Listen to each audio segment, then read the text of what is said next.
Dear student, आज हम 12th class biology से chapter number 13 population and organism and population का जो थर्ड पार्ट है वो डिस्कस करते हैं। और ऑर्गेनिज्म के बारे में, उनकी अडेप्टेशंस हैं, उनका एबायोटिक फैक्टर है, उनसे रिलेटेड हम पिछले दो पार्ट में डिस्कस कर चुके हैं। और ये दो थर्ड पार्ट रहेगा मेनली। इसमें हम पॉपुलेशन देखेंगे, पॉपुलेशन के अलग अलग एट्रीब्यूट्स है वो देखेंगे, जैसे पॉपुलेशन डेंसिटी है उसको प्रभावित करने वाले अलग अलग फैक्टर हैं वो देखेंगे। और जैसे पॉपुलेशन साइज है, एज पिरामिड हैं, तीन प्रकार के होते हैं जो वो देखेंगे। और उसके बाद पॉपुलेशन ग्रोथ कर्व देखेंगे, ग्रोथ मॉडल्स हैं वो देखेंगे, जे शेप्ड ग्रोथ कर्व है, एस शेप्ड ग्रोथ कर्व है। और लास्ट में कुछ जो लाइफ हिस्ट्री वेरिएशन है वो भी हम इस पार्ट के अंदर डिस्कस करेंगे। तो स्टार्ट करते हैं पॉपुलेशन से। पॉपुलेशंस क्या होती हैं? Group of individual of a species living in A well defined geographical area sharing और compete for similar resources potential potentially interbreed। तो ये ऐसे ग्रुप इंडिविजुअल्स का ऐसा ग्रुप होता है किसी भी एक पार्टिकुलर स्पीसीज का, जो किसी भी एक जियोग्राफिकल एरिया के अंदर किसी भी एक जगह पे मिलेगा। और वो क्या करता है? शेयर और compete। शेयर का मतलब है वो आपस में शेयरिंग करता है दूसरे ऑर्गेनिज्म के साथ, हो सकता है दूसरे ऑर्गेनिज्म के साथ वो कंपटीशन भी शो करे। किसके लिए? सिमिलर रिसोर्सेज के लिए, मतलब खाना पानी वगैरह है। यदि दो जीव एक ही टाइप का खाना पानी वगैरह यूज कर रहे हैं तो उनको बीच में कंपटीशन देखने को मिलेगा, या फिर शेयरिंग भी हो सकती है। और पोटेंशियली इंटरब्रीड, तो क्या कर सकते हैं? मतलब प्रजनन करने की जो उनकी कैपेसिटी है अपनी ही पॉपुलेशन के ऑर्गेनिज्म के साथ वो बहुत ज़्यादा हाई मिलती है। Group of individual resulting from even asexual reproduction is also considered a population. तो एक ही ऑर्गेनिज्म, मतलब जरूरी नहीं है कि सेक्सुअल रिप्रोडक्शन में वाले ऑर्गेनिज्म को ही हम पॉपुलेशन बोलें। एसेक्सुअल रिप्रोडक्शन के कुछ ऑर्गेनिज्म यदि वहाँ पे राइज हो रहे हैं तो उसको भी हम पॉपुलेशन ही बोलेंगे। Population ecology links ecology to population genetics and evolution. तो स्पेशल एक ब्रांच है इकोलॉजी की, पॉपुलेशन इकोलॉजी। इसमें केवल पॉपुलेशन की स्टडी की जाती है। उसके अंदर वहाँ पे जो इकोलॉजी है पॉपुलेशन की, उसको जेनेटिक्स के साथ, जीन में जो चेंज आते हैं उनके साथ मिला के पढ़ा जाता है। और इवोल्यूशन को भी देखा जाता है कि वेरिएशन कैसे आ रही है जीन के अंदर। एग्जाम्पल है जैसे all cormorants in wetlands, rats in an abundant dwelling, teak wood trees in forest track, bacteria in culture plate. तो जैसे बैक्टीरिया हैं, एक कल्चर प्लेट जो लेबोरेटरी में उनको तैयार किया जाता है, तो वो एक पॉपुलेशन का एग्जांपल है। चूहे हैं जो कि किसके अंदर रह रहे हैं? अबंडेंट का मतलब जो छोड़ चुके हैं एरिया, जैसे पुरानी बिल्डिंग वगैरह हैं उनमें पाए जाते हैं। उसके बाद लोटस प्लांट है, लोटस मतलब कमल के फूल हैं किसके अंदर? जो पोंड पोंड के अंदर पाए जा सकते हैं। और जो टीक वुड है, टीक वुड मतलब जो पेड़ होते हैं, फॉरेस्ट ट्रैक मतलब जो रास्ते के, जो जंगलों में रास्ते बने होते हैं, तो उनके अंदर भी काफ़ी सारे पाए जाते हैं।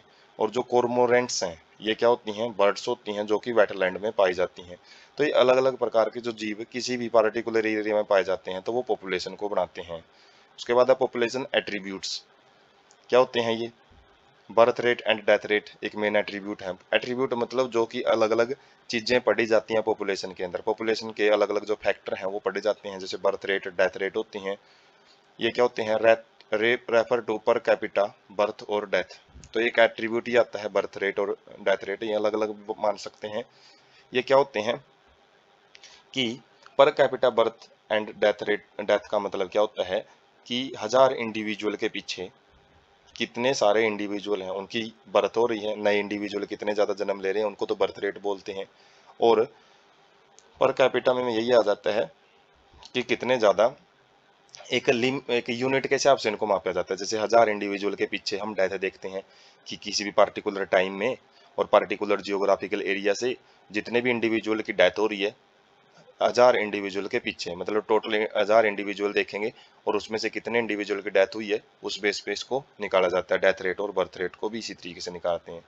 एक्सप्रेस्ड इन नंबर, इनको हम संख्या से रिप्रेजेंट करते हैं इंक्रीज या डिक्रीज के बेस पे with respect two numbers of population, population के नंबर के बेस पे। तो जैसे एग्जांपल से हम समझेंगे इस चीज को। If 8 new plants are added by reproduction in pond having 20 lotus plant last year, birth rate क्या रहेगा? तो इसमें क्या है, मान लो किसी भी तालाब में 20 कमल के फूल मतलब पौधे थे, और जो नए 8 पौधे हैं वो ऐड हुए हैं रिप्रोडक्शन के द्वारा। तो तो यहाँ से यदि हम बर्थ रेट निकालें तो क्या रहेगा, 8/20, तो क्या आ जाता है 0.4 ऑफस्प्रिंग पर लोटस पर ईयर। तो ये एक साल के अंदर हम, और पर लोटस का मतलब यहाँ पे एक एक लोटस प्लांट के पीछे जो 0.4 लोटस के प्लांट हैं वो नए आए हैं। यदि हम इसी तरीके से डेथ रेट की बात देखें, if 4 individual in a laboratory population, यदि लैब के अंदर कोई एक्सपेरिमेंट कर रहे हैं तो 40 फ्रूट फ्लाई थी और उनमें से 4 जो इंडिविजुअल हैं उनकी डेथ हो जाती है किसी भी स्पेसिफिक टाइम इंटरवल में, तो उसको डेथ रेट कैसे निकाला जाएगा, 4/40, तो इससे 0.1 इंडिविजुअल पर फ्रूट फ्लाई पर वीक। तो ये जो हम पर फ्रूट फ्लाई और पर वीक वर्ड यूज करते हैं, पर कैपिटा होता है, मतलब किसी भी स्पेशल इनकी वैल्यू है वो अलग अलग डिफाइन होती हैं। जैसे इंसानों के केस में ज़्यादातर जो बात की जाती है वो पर 1000 इंडिविजुअल के केस में बात करते हैं। उसके बाद है दूसरा जो एट्रीब्यूट है वो सेक्स रेशियो।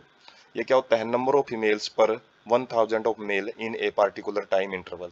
किसी भी विशेष समय के अंतराल में जैसे जनगणनाएं होती हैं, इनमें हम लिंग अनुपात निकालते हैं, तो ये एक पार्टिकुलर टाइम पीरियड होता है। जैसे 10 साल में जनगणना होती है, 2011 में हुई थी, 2021 की जो जनगणना है वो कोरोना की वजह से थोड़ी सी वो आगे चली गई है, तो आंकड़े वैसे थोड़े बहुत आते रहते हैं, लेकिन जो डिटेल जनगणना वो नहीं हुई है। तो हर 10 साल में जो जनगणना होती है तो एक पार्टिकुलर टाइम पीरियड है वो।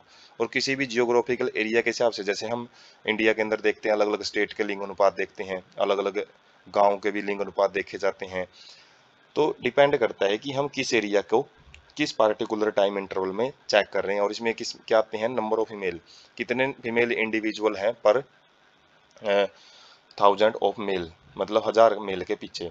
तो जैसे जो हरियाणा की जो लिंग अनुपात है वो पहले 843 के आसपास था, अब हो सकता है वो, मतलब बोलते हैं कि 900 को क्रॉस कर चुका है। सबसे ज़्यादा जो लिंग अनुपात है वो केरला में देखा जाता है, जहाँ पे 1024 था 2011 की जनगणना के अनुसार, मतलब 1000 मेल के पीछे 1024 क्या थी, फीमेल थी। जैसे एग्जाम्पल इसका 60% of the population are females and 40% of the males. तो परसेंटेज में भी इसको रिप्रेजेंट कर सकते हैं, क्योंकि ज़्यादातर दो ही टाइप के इंडिविजुअल पाए जाते हैं, मेल एंड फीमेल। तो किसी पॉपुलेशन में 60% क्या फीमेल हैं, किसी में उसी में 40% क्या रह जाते हैं, मेल रह जाते हैं। एज पिरामिड ये नेक्स्ट एट्रीब्यूट है। ये क्या होता है, percent individual of a given age और एज ग्रुप प्लॉटेड पॉपुलेशन। तो किसी भी पॉपुलेशन का जब ग्राफ बनाया जाता है तो उसमें यह देखा जाता है कि किसी भी स्पेशल एज के कितने परसेंट इंडिविजुअल वहां पे प्रेजेंट हैं। शेप ऑफ पिरामिड रिफ्लेक्ट, और शेप ऑफ पिरामिड से ही हम ग्रोथ स्टेटस है पॉपुलेशन का वो चेक कर सकते हैं कि ग्रोथ कितनी रहेगी। तो जैसे हम इसको पिक से भी देखेंगे साथ में, तो जैसे ग्रोइंग जो पॉपुलेशन होती है वो ट्रायंगुलर शेप की स्ट्रक्चर होगी, पिरामिडल शेप। जैसे ये एक ट्रायंगुलर स्ट्रक्चर है, एक्सपेंडिंग पॉपुलेशन है, एक्सपेंडिंग का मतलब फैलती हुई पॉपुलेशन है, ग्रोइंग पॉपुलेशन को शो करता है। दूसरा जो ग्रोथ पिरामिड है वो बेल शेप्ड, जो घंटी होती है, जैसे घंटी इस तरीके से होती है, तो वो स्टेबल पॉपुलेशन को शो करता है। उसमें क्या होता है, जैसे हम एक साइड देख सकते हैं अलग अलग एज हैं, pink colour post reproductive age को दिखा रहा है। पोस्ट रिप्रोडक्टिव का मतलब क्या होता है, वो इंडिविजुअल जो रिप्रोडक्शन के मतलब जो कैपेबिलिटी है वो खो चुके हैं। और रिप्रोडक्टिव का मतलब वो इंडिविजुअल जो रिप्रोड्यूसिबल एज में है, रिप्रोडक्शन कर सकते हैं। प्री रिप्रोडक्टिव का मतलब है जेविनाइल फेज, या फिर प्लांट के केस में वेजिटेटिव फेज में है। तो इनमें हम देख सकते हैं सबसे ज़्यादा पहले वाले में एक्सपेंडिंग में जब सबसे ज़्यादा प्री रिप्रोडक्टिव फेज में इंडिविजुअल हो, उसके बाद उससे कम रिप्रोडक्टिव वाले में हो, और उससे सबसे कम किस में होने चाहिए, पोस्ट रिप्रोडक्टिव वाले में, तो उस केस वाली पॉपुलेशन को एक्सपेंडिंग पॉपुलेशन बोला जाता है। जबकि स्टेबल स्टेबल वाली बात है जो वो कहाँ पे मिलेगी, बेल शेप्ड कर्व में, और उसके अंदर क्या मिलेगा, जो प्री रिप्रोडक्टिव और रिप्रोडक्टिव फेज वाले जो इंडिविजुअल इक्वल होते हैं, जबकि सबसे कम पोस्ट रिप्रोडक्टिव वाले होते हैं। डिक्लाइनिंग में क्या रहेगा, जो प्री रिप्रोडक्टिव फेज है, क्राउन शेप्ड भी बोला जाता है इसको, जो मुकुट होता है, मुकुट जैसी शेप भी होती है, ये डिक्लाइनिंग पॉपुलेशन जो शो करती है। इसमें क्या पाया जाएगा कि सबसे कम है जो वो प्री रिप्रोडक्टिव फेज में है, उसके बाद उससे ज़्यादा है रिप्रोडक्टिव में, और उससे ज़्यादा मतलब उससे कम किस में है, मतलब ऊपर और नीचे वाले में कम है, बीच वाला जो पोर्शन है वो थोड़ा वाइडर है। तो इसमें क्या होएगा, पॉपुलेशन वो कम होती जाएगी। और रीजन क्या है एक्सपेंडिंग का, जैसे नीचे जितने ज़्यादा इंडिविजुअल हैं प्री रिप्रोडक्टिव फेज में, वही आगे जाके किस में जाएंगे, रिप्रोडक्टिव में। यदि ये ज़्यादा संख्या में है तो रिप्रोडक्शन वाले इंडिविजुअल भी ज़्यादा होंगे, वो रिप्रोडक्शन ज़्यादा करेंगे तो पॉपुलेशन ज़्यादा फैलेगी। स्टेबल में क्या है, जितने प्री रिप्रोडक्टिव एज में है उतने ही बाद में किसमें है, रिप्रोडक्टिव में है। तो इनकी संख्या दोनों की एक जैसी ही है, एक जैसी है तो रिप्रोडक्शन भी पहले जैसा ही रहेगा और पॉपुलेशन है वो ना बढ़ेगी ना घटेगी, स्टेबल रहती है। डिक्लाइनिंग क्यों बोला गया है, क्योंकि ऊपर वाले को तो हम देख सकते हैं पिंक कलर को तो एक ही जैसा है, लेकिन जो मेन फैक्टर काम कर रहा है प्री रिप्रोडक्टिव का, तो प्री रिप्रोडक्टिव फेज में यदि इंडिविजुअल कम है तो आने वाले टाइम में कम इंडिविजुअल ही रिप्रोडक्शन एज में जाएंगे, रिप्रोडक्टिव एज में वो कम ही रिप्रोडक्शन कर पाएंगे और कम ही इंडिविजुअल आगे बढ़ पाएंगे, और जिसकी वजह से जो पॉपुलेशन है वो घटती हुई जाती है। उसके बाद है जो हम अलग अलग जो एट्रीब्यूट्स हैं पॉपुलेशन एट्रीब्यूट्स वो हम देख सकते हैं, जैसे पॉपुलेशन डेंसिटी है, ये भी हम डिस्कस करेंगे। पॉपुलेशन साइज है, किस तरीके से कम ज़्यादा होता है। डेथ रेट, बर्थ रेट ये हम देख चुके हैं। सेक्स रेशियो हमने देख लिया है। जियोग्राफिकल रेंज मतलब किस एरिया के अंदर वो फैला हुआ है। डेमोग्राफिक स्ट्रक्चर का मतलब है वो किस प्रकार की स्ट्रक्चर है वो बनाए हुए हैं अपने आसपास के सराउंडिंग के साथ, तो उसका जो आसपास का सराउंडिंग है वो क्या कुछ वहाँ पे एक स्ट्रक्चर के साथ जो पॉपुलेशन को इफेक्ट कर रहा है, तो वो भी पॉपुलेशन एट्रीब्यूट्स में आ जाता है। उसके बाद है नेक्स्ट जो पॉपुलेशन एट्रीब्यूट है वो है population density. Population size technically called population density. Population size को हम ज़्यादातर अच्छे जो तकनीकी भाषा में पॉपुलेशन डेंसिटी बोलते हैं, एन से इसको रिप्रेजेंट किया जाता है।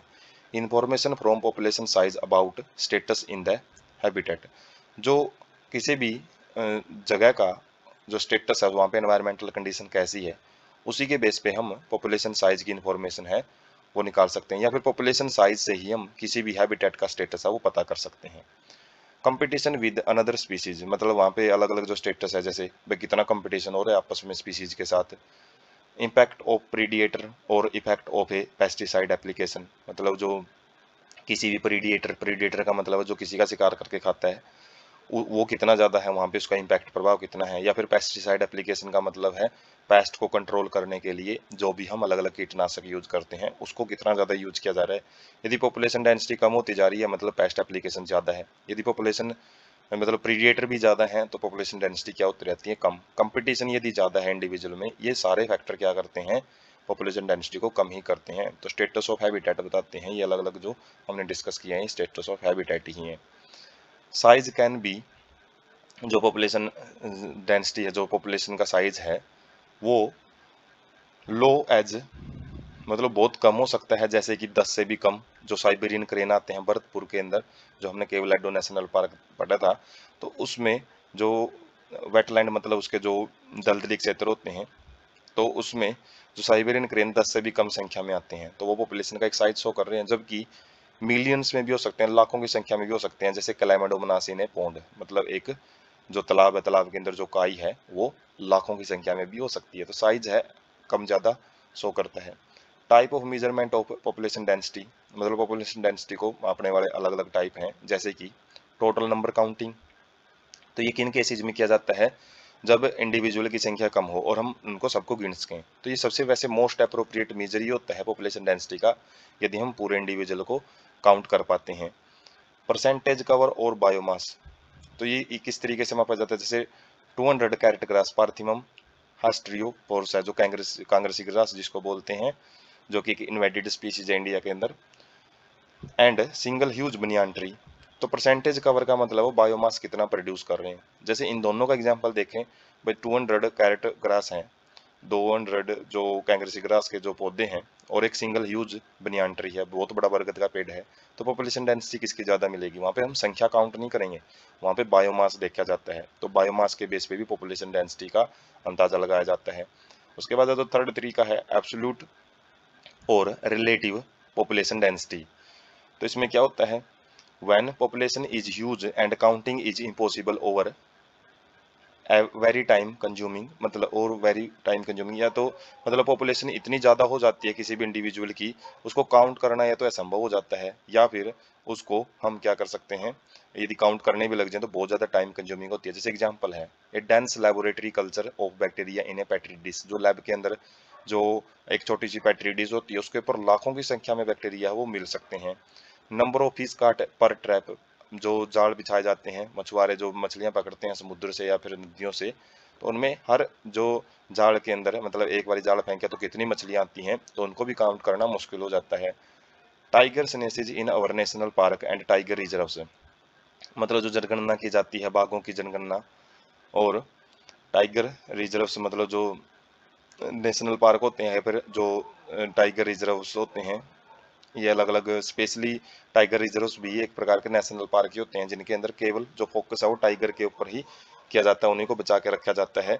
तो उस केस में हम उनकी जनगणना ऐसे काउंटिंग नहीं कर सकते, क्योंकि ऐसे काउंटिंग करने जाएंगे तो वो हम कोई डैमेज कर सकते हैं। तो उनके जो पॉपुलेशन डेंसिटी का जो आइडिया है वो कैसे लगाया जाता है, उनके जो पगमार्क मतलब उनके निशान वगैरह है जहाँ से वो गुजरे हैं, तो निशान देखे जाते हैं अलग अलग। यदि उनके निशान मार्क बने हुए हैं तो उसके बेसिस काउंटिंग की जाती है। या फिर उसका फिकल पैलेट होता है, मतलब जो भी वो एक्सक्रीटा छोड़ते हुए जाते हैं जिस भी एरिया के अंदर रहते हैं, तो उसकी काउंटिंग करके भी हम उनको काउंट कर सकते हैं। तो ये थर्ड जो तरीका ये एब्सोल्यूट या रिलेटिव पॉपुलेशन डेंसिटी में आता है। मतलब ये हो सकता है कई बार बिल्कुल सही कारगर भी हो सकता है यार रिलेटिव मात्रा बता दे, आसपास की जो मात्रा है वो बता दे, कंप्लीट वैल्यू ना बता पाए पॉपुलेशन डेंसिटी की।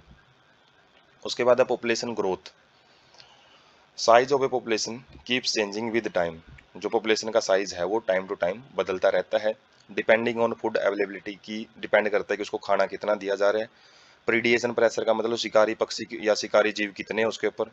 एडवर्स वेदर मतलब जो हार्मफुल कंडीशन है, हार्मफुल जो वेदर मतलब ड्रोट है, सूखा वगैरह है, या फिर पानी की अच्छी खासी मात्रा है, या फिर जो भी अलग अलग कंडीशन है उसके ऊपर डिपेंड करता है पॉपुलेशन ग्रोथ।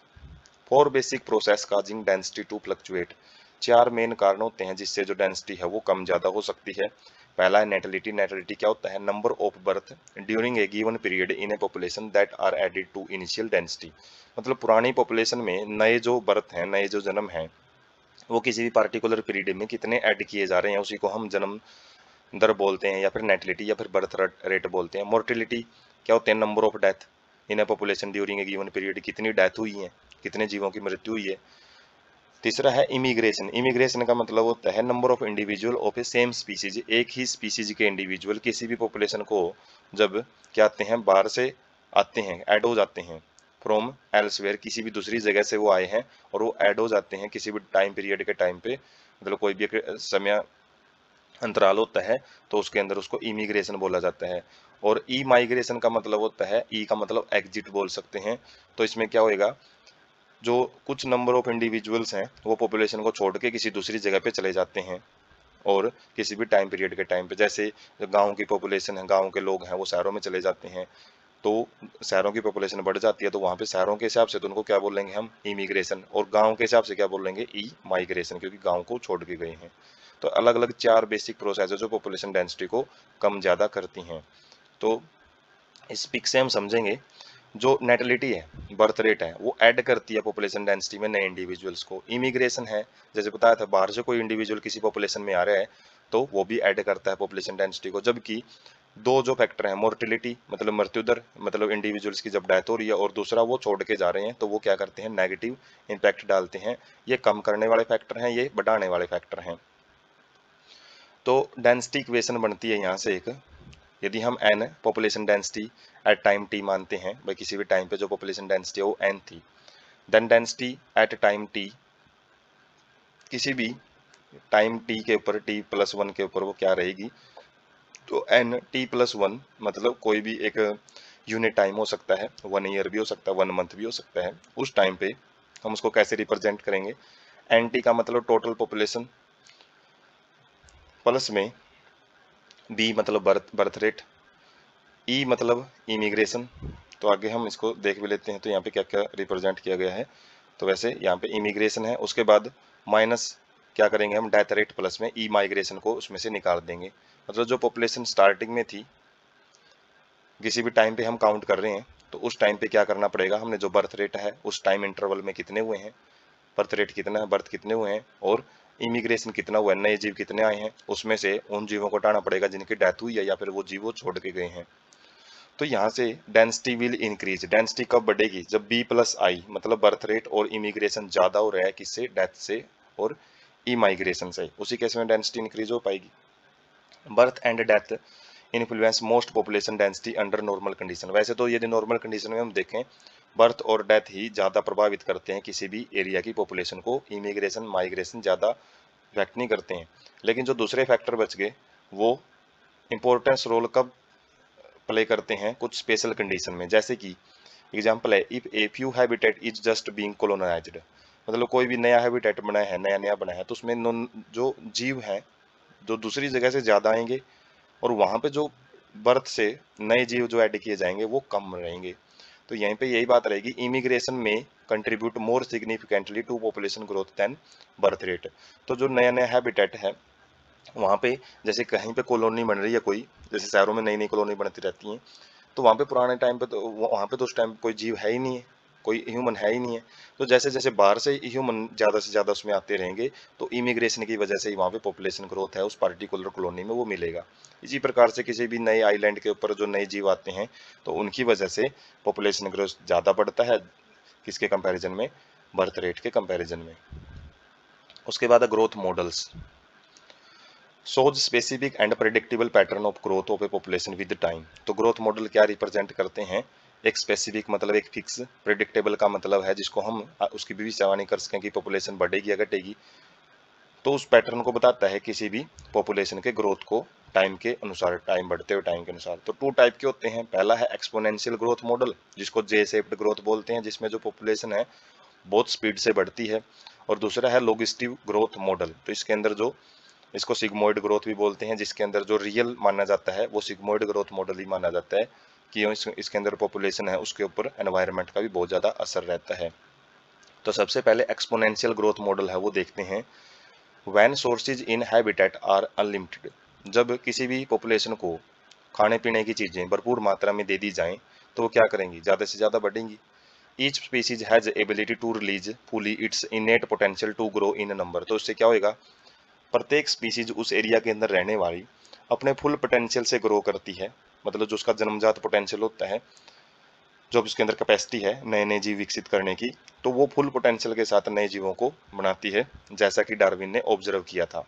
डार्विन ने जो बताया था, ऑब्जर्व किया था उन्होंने, माल्थस की पॉपुलेशन जो हमने उसमें एवोल्यूशन में पढ़ा था, माल्थस की उन्होंने पॉपुलेशन थ्योरी पढ़ी थी ह्यूमन के ऊपर, तो उन्होंने इस चीज़ को ऑब्जर्व किया था। Population grows in an exponential और जियोमेट्रिक फैशन, जिसके अंदर क्या है, पॉपुलेशन एक नए इंडिविजुअल्स में ऐड होते रहते हैं, ऐड होते रहते हैं, और एक स्पीड से पॉपुलेशन बढ़ती है। इक्वेशन क्या रहती है इसकी? D N by D T, क्या है ये?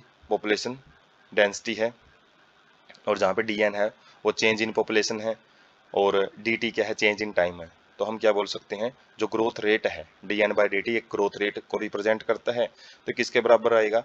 बर्थ में से डेथ वो माइनस हो जाएगी, और इंटू में एन का मतलब क्या है? हमारा जो पॉपुलेशन साइज है वो है। तो इसको हम अलग अलग बताएंगे, तो जो बी माइनस डी को यदि हम आर बोल लें, एक रेट बोल लें, और आर का मतलब है intrinsic rate of natural increase, मतलब नेचुरल वे में जो पॉपुलेशन है उसका रेट किस हिसाब से। इंट्रिंसिक का मतलब इंट्रिंसिक फैक्टर, बर्थ और डेथ इंट्रिंसिक फैक्टर होते हैं, इमिग्रेशन माइग्रेशन एक्सट्रिंसिक फैक्टर में आते हैं। और D N by D T, तो वहां से फार्मूला क्या बन जाता है हमारा? बी माइनस टी की जगह पे आर वर्ड यूज करें तो आर एन हो जाता है, ये शॉर्ट इक्वेशन है। तो जहाँ पे जो बी है वो बर्थ रेट है, एन पॉपुलेशन साइज है, डी क्या है? डेथ रेट है, D N by D T क्या है? इंक्रीज और डिक्रीज इन एन, एन का मतलब पॉपुलेशन, मतलब हम बोल सकते हैं ग्रोथ रेट कितना बढ़ रहा है, और आर क्या है? Intrinsic rate of natural increase, मतलब कितनी पॉपुलेशन इंक्रीज हो रही है उसको आर से रिप्रेजेंट करते हैं, बी माइनस डी के बराबर आता है। नॉर्वे रेट, तो आर की वैल्यू अलग अलग देखने को मिलती है, जैसे नॉर्वे रेट है, ये रेट की एक किस्म है जो कि आर की वैल्यू 0.015 शो करती है, जबकि फ्लोर बिटल मतलब जो आटे के अंदर छोटे छोटे कीट पाए जाते हैं उनकी जो वैल्यू होती है वो 0.12 होती है। इन 1981 1981 के अंदर R value for human population in India was 0.0205, तो ये मापी गई थी 1981 के अंदर, और ये आर वैल्यू है अब और भी ज़्यादा मिल सकती है। जे शेप्ड कर्व, ये सेकंड टाइप का है, नहीं एक्सपोनेंशियल का, ये एक्सपोनेंशियल में जे शेप का कर्व बनता है जब हम इसको ग्राफ को प्लॉट करते हैं। व्हेन ग्राफ इज प्लॉटेड, जब ग्राफ बनाया जाता है किसका? एन का, in relation to time, time के रिलेशन में, मतलब टाइम एक साइड में टाइम लेंगे, एक साइड में पॉपुलेशन लेंगे, तो जे शेप्ड ग्रोथ बनेगा, वो हम देखेंगे भी पिक में। तो integral form of exponential growth equation, तो इंटीग्रल फॉर्म का मतलब है इसमें जो इंटीग्रेशन एडिशन होती रहती है इसमें नए नए जीवों की, और एक्सपोनेंशियल ग्रोथ इक्वेशन मतलब जो हमने इक्वेशन देखी है उसकी जब हम इंटीग्रल फॉर्म लोगरिथम फॉर्म में देखें तो N T equal to N naught E R T. तो इसके अंदर एन टी क्या है, population density after time T. N क्या है, इनिशियल पॉपुलेशन डेंसिटी है जो शुरुआती टाइम में थी। आर का मतलब वही intrinsic rate of natural increase है, और ई का मतलब क्या है, बेस ऑफ नेचुरल लोगरिथम। तो यदि हम लोगरिथम के फॉर्म में उस इक्वेशन को, एक्सपोनेंशियल ग्रोथ इक्वेशन को रिप्रेजेंट करते हैं तो उसको N T equal to N naught E R T के रूप में रिप्रेजेंट कर सकते हैं। वही इक्वेशन है, बस फॉर्म बदल चुकी है, इंटीग्रल फॉर्म है ये। तो एक नंबर में पूछ ली जाती है इक्वेशन बोर्ड एग्जाम्स के अंदर, और बाकी नीट वगैरह एग्जाम में इनके बेस पे न्यूमेरिकल्स आते हैं। Any species growing exponentially can reach enormous population densities in A short time. तो इसके अंदर क्या होता है, कोई भी स्पीसीज है वो थोड़े टाइम में ही बहुत ज़्यादा उनकी जनसंख्या है वो फैल जाती है, अपनी पॉपुलेशन डेंसिटी को थोड़े टाइम में बहुत ज़्यादा बढ़ा लेते हैं। Darwin showed how even a slow growing animal like elephant could reach enormous number in absence of check। यदि एनिमल जो एलिफेंट है, एलिमेंट को वैसे बहुत टाइम लग जाता है, इसका लाइफ स्पैन भी अच्छा खासा होता है, जो यंग वंस को प्रोड्यूस करता है, जो गेस्टेशन पीरियड होता है लगभग 2 साल का होता है इसका। तो 2 साल में ये यंग बेबी प्रोड्यूस करता है फर्टिलाइजेशन के बाद। तो फिर भी इसको यदि नहीं रोका जाए, इसके जो रिसोर्सेज है वो लिमिटेड ना किए जाएं, तो इसकी जनसंख्या है बहुत ज़्यादा हद तक ये धरती पे फैल सकता है। No population of any species in nature has exponential growth. तो ये एक्सपोनेंशियल ग्रोथ है जो हमने जो कर्व देखा जे शेप्ड कर्व, ये बस हम थियोरिटिकल ही समझते हैं इसको, प्रैक्टिकली इसके कोई भी एग्जांपल नहीं मिलते हैं। जबकि जो ज़्यादातर जो ग्रोथ कर्व देखी जाती है वो लॉजिस्टिक ग्रोथ मानी जाती है। तो इसमें क्या होता है, competition between individual for limited resources. इसमें जो रिसोर्सेज है वो लिमिटेड रहेंगे, और हमको पता है नेचर में जो भी जगह है, जो भी रिसोर्सेज हैं वो लिमिटेड ही होते हैं, वो ये नहीं कि वो भी फैलते रहते हैं। और उसके अंदर क्या होएगा, कंपटीशन होएगा फिर जीवों के बीच में उसको लेने के लिए, और जो फिट होएगा इंडिविजुअल वही वहाँ पे सर्वाइव कर पाएगा और वही रिप्रोड्यूस कर सकता है। एक होती है कैरिंग कैपेसिटी। ये क्या होती है, maximum possible number in a given habitat resource can support and behind which no further growth is possible. ये वो एक पॉसिबल नंबर होता है इंडिविजुअल्स का जो वहाँ का एनवायरनमेंट है उनको पाल पोस सकता है। मतलब एनवायरनमेंट की भी अपनी कैपेसिटी होती है, कितने इंडिविजुअल को वहाँ पे अपना जो खाना पानी है वो प्रोवाइड कर सकता है। उसी कैपेसिटी को हम कैरिंग कैपेसिटी के से रिप्रेजेंट करते हैं।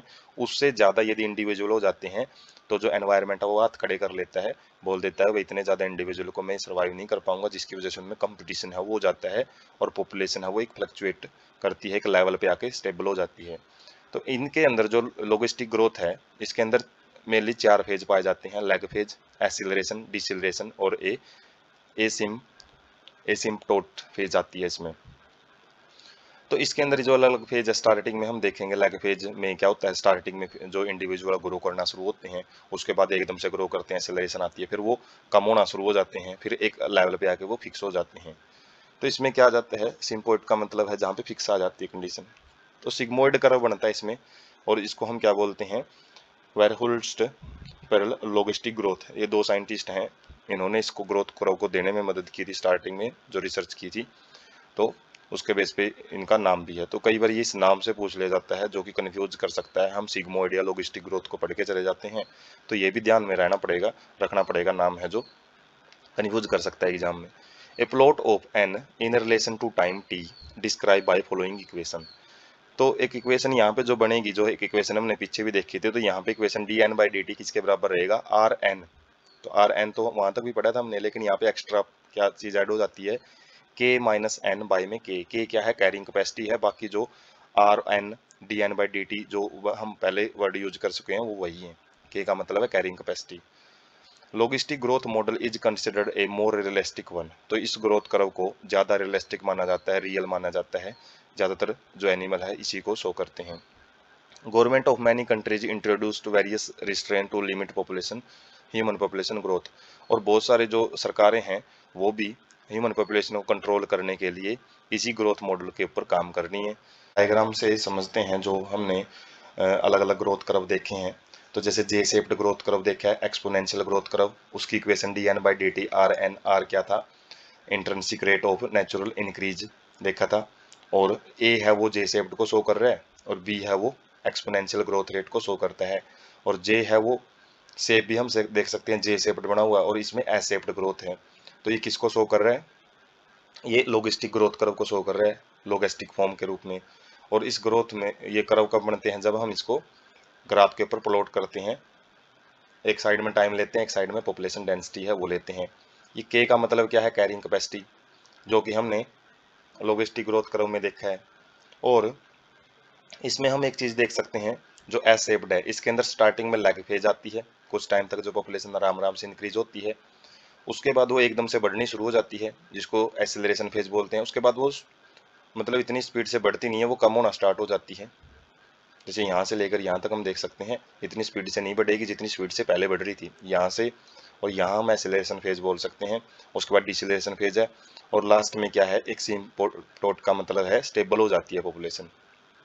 तो इस चीज़ को हम ग्राफ से अच्छे ढंग से समझ सकते हैं, इनकी इक्वेशंस हैं वो ज़्यादातर न्यूमेरिकल पोर्शन में काम आती हैं। उसके बाद है लाइफ हिस्ट्री वेरिएशन, मतलब किसी भी जो इंडिविजुअल है उसके लाइफ हिस्ट्री में क्या क्या चेंज है वो आते हैं। लाइफ हिस्ट्री ट्रेट मतलब गुण evolved in relation to constraints imposed by abiotic and biotic component. Constraints का मतलब है बदलाव, हम बोल सकते हैं जो भी स्ट्रेस होता है, मतलब कोई नया बदलाव यदि नेचर में आता है तो कोई भी जीव है वो वहाँ पे बदलने की कोशिश करता है, उसके अंदर भी बदलाव देखने को मिलेंगे। कंपोनेंट बायोटिक और एबायोटिक दोनों हो सकते हैं। Population evolve to maximize their reproductive fitness, तो कोई भी पॉपुलेशन है वो ज़्यादा से ज़्यादा उसके अंदर जो चेंज है वो क्यों आएंगे, ताकि वो अपनी रिप्रोडक्टिव फिटनेस है उसको बढ़ा सके, ज़्यादा से ज़्यादा रिप्रोडक्शन कर सके। जैसे हमने जो एवोल्यूशन चैप्टर में डार्विन की थ्योरी पढ़ी थी, तो उसके अंदर डार्विनियन फिटनेस बोलते हैं इसको, हाई आर वैल्यू बोलते हैं इसको। आर जो हमने पढ़ा था क्या है, intrinsic rate of natural increase under selection pressure. Selection pressure का मतलब है नेचर उन्हीं जीवों को सिलेक्ट करती है जो कि ज़्यादा फिट होंगे। तो नेचर से सिलेक्ट होने के लिए ही इंडिविजुअल के अंदर क्या पाई जाती है, एक फिटनेस पाई जाती है। Some organism breed only once in their life time, Pacific salmon, fish और बम्बू। कुछ ऐसे जीव होते हैं जो कि केवल अपनी पूरी जिंदगी भर में एक बार ही क्या करते हैं, प्रजनन करते हैं, उसके बाद उनकी डेथ हो जाती है। एग्जाम्पल है पैसिफिक सैल्मन, फिश, और ये वन मार्क क्वेश्चन में ऑप्शन टाइप में पूछ लिए जाते हैं। और बैम्बो भी ऐसा ही प्लांट है जो कि एक बार क्या करता है, रिप्रोडक्शन कर पाता है। जबकि कुछ ऐसे जीव होते हैं जो कि काफ़ी टाइम बार रिप्रोडक्शन कर सकते हैं, जैसे काफ़ी पक्षी आ जाते हैं इसमें और मैमल्स आ जाते हैं। सम प्रोड्यूस ए, तो ये अलग अलग अडेप्टेशन हैं, जो अलग अलग चेंजेज हैं जो अपनी संख्या को बनाए रखने का काम करते हैं। तो some produce a large number of small sized spore, oyster या फिर पेलजिक फिशीज होती हैं, पेलाजिक फिशीज। तो कुछ जीव ऐसे होते हैं जो कि एक ही बार में बहुत ज़्यादा नंबर ऑफ जो ऑफस्प्रिंग है वो प्रोड्यूस कर देते हैं, छोटे छोटे साइज के ऑफस्प्रिंग प्रोड्यूस करेंगे। जैसे ओस्टर होते हैं, ये मोती वाले होते हैं, मोती पैदा करते हैं ये ओस्टर, पर्ल भी बोलते हैं इनको, खाने के लिए भी यूज किए जाते हैं, समुद्रों से निकाले जाते हैं। और पेलजिक फिश भी समुद्र में पाई जाने वाली मछली की प्रजाति है, पेलाजिक फिश। और वही other produce a small number of large sized offspring. और कुछ ऐसे जीव होते हैं जो एक जीव विकसित करेंगे, एक जीव को जन्म देते हैं या फिर कुछ नंबर में देंगे, जैसे मैमल्स वगैरह हैं, बर्ड्स वगैरह हैं, लेकिन क्या करते हैं फिर उनके वो जीव वो लार्ज साइज के होते हैं। तो ये जो अलग अलग अडेप्टेशन है वो जीवों की किसके लिए होती हैं, नेचर के द्वारा अच्छे ढंग से सिलेक्ट होने के लिए और अपने रिप्रोडक्टिव फिटनेस को बढ़ाने के लिए।